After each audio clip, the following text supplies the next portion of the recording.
tunashukuru Mungu kwa neema tulipata kuweza kuzungumzia maneno. Some Yohana sura 6 mstari wa 16. Tusome kwa jina la Yesu. Yesu akawajibu akasema, amini nawaambieni, ninyi mnanitafuta si kwa sababu mliona ishara, bali kwa sababu mlikula ile mikate mkashiba. Msikitendee kazi chakula chenye kuharibika, bali chakula kidumucho hata uzima wa milele, ambacho mwana wa Adamu atawapa, kwa sababu huyo ndiye aliyetiwa muhuri na Baba, yaani Mungu.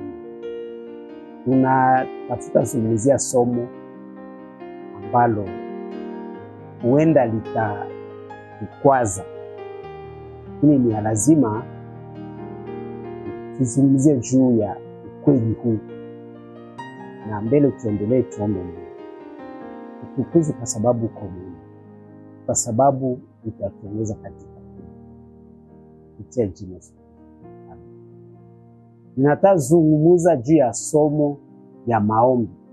Watu banaomba sana, surtout wa Protestant wanaomba mchana usiku, machumba za maombi zimejaa tele. Watu wakitafuta nini? Watu wanatafuta habari ya maisha, na wanapenda Mungu afanikishe njia zao, wanataka Mungu afanikishe proje zao, na hii imetuprokipe sana. Ndio maana tunakumbuka hapa habari za Yesu wakati anaambia makutano, munanitafuta si kwa sababu mliona ishara, munanitafuta kwa sababu mlikula mikate na shiba.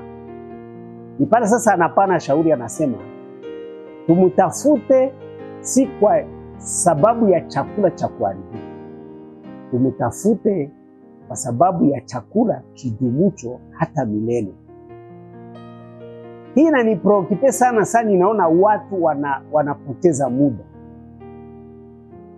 Ingekuwa ni kuhusu maombi, wenye wanajua omba, wenye wanamsogelea Mungu, manake kama sie Bakristo ndio tuko na mafuta. Sisi tunajitapia Mungu. Mungu ni wetu, na tunawaza yenye tutamwambia plan zetu na ni atazifuata, manake kama tuko na mafuta. Lakini we mwenye unaombaka, sijue umeomba hiki na kile, eske unafikiriaka?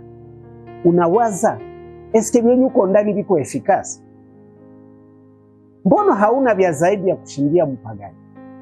Wapagani wana pesa kama wewe. Edayer bapagani ba mingi ndio bako na mafuta. Utona mufamilia yako benyi biko na larba, eske banaenda ku kanisa? Uko benyi proje naisha, anapata ingine, kontra anapata ingine. Huenda ni haiko hata Mkristo, huenda hata haendaki ku kanisa mahali fulani. Kwa nini hauwezi waza? Eske akili zetu zinatumika vizuri kusudi tuone kama hivi yenye niko nafanya iko sawa bila mafuiza mzuri? Kwa sababu si lazima kuokoka kusudi tupate pesa. Na ukweli huu uchunguze vizuri, utaona ni kweli. Mungu anabariki wote, wazuri na wabaya, kuhusu maisha ya kimwili. Uchunguze, utaona kama ni kweli. Ni kusema kusudi nifanikiwe, nipate kazi, nipate watoto, nipate foyer ya mzuri, haiko lazima ni kweli nimeokoka. Hivi vitu Mungu anavipana jinsi anataka. Sasa vile Biblia nasema, anafanya wamoja maskini, anafanya wengine tajiri. Ni utashi wake jinsi anataka. Tunahitaji kufahamu ukweli huu na kusudi tujue kama ni ifo niombe Mungu, ifo ni muombe namna gani. Ninakuwa nashangana wengine, alisafiri, anafanya mafungo, Mungu amsaidie afike salama. Kweli Mungu akipenda gari haribike, mje taharibike. Mungu akipenda utafanya aksida, atakupangia gari yenye itafanya aksida. Nikisema habari za Yesu kufa msalabani haiko kusudi tufike salama msafari, haiko kusudi tupate makuta, haiko kusudi tupate kazi. Tunahitaji kufahamu ukweli huu na tufungue akili zetu. Tusikuwa tunafanya vitu tunakuwa sawa hatuna akili, unaomba na wengine utasikia alikemea pepo ya mauti na pepo ya mauti kabeba mgonjwa. Ni hawezi kala ufikirie huu kweli iko namna gani. Kusema tuelewe kuhusu maisha yetu, kuhusu kuishi hapa kudunia.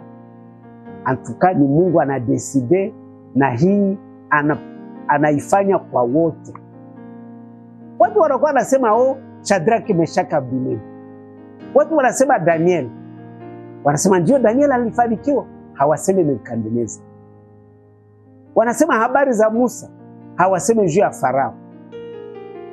Wanasema habari za Esther, hawasemi juu ya bwanake Ahasuero. Hao hawakuwa Wayahudi. Lakini Mungu alibariki wote, kwa sababu habari za baraka za kimwili Mungu anazipana jinsi anataka, na ninarudilia, si lazima kuokoka kusudi uzipate. Kusudi tuelewe tutapata nini. Nini tunahitaji tumtafute Mungu kusudi atupatie nini. Wenye hawamjue hawana. Na ni pala anasema tusitafute chakula tusimtafute kwa chakula cha kuharibika, tumtafute kwa chakula kisichoharibika. Na ndiyo somo letu ambalo litakuja. Mungu atuwezeshe na atubariki. Amen. Utukuze kwa sababu uko mwema, kwa sababu utatufungua akili na kufungua macho yetu ili tufahamu ukweli, tukutafute kwa mambo yenye maana.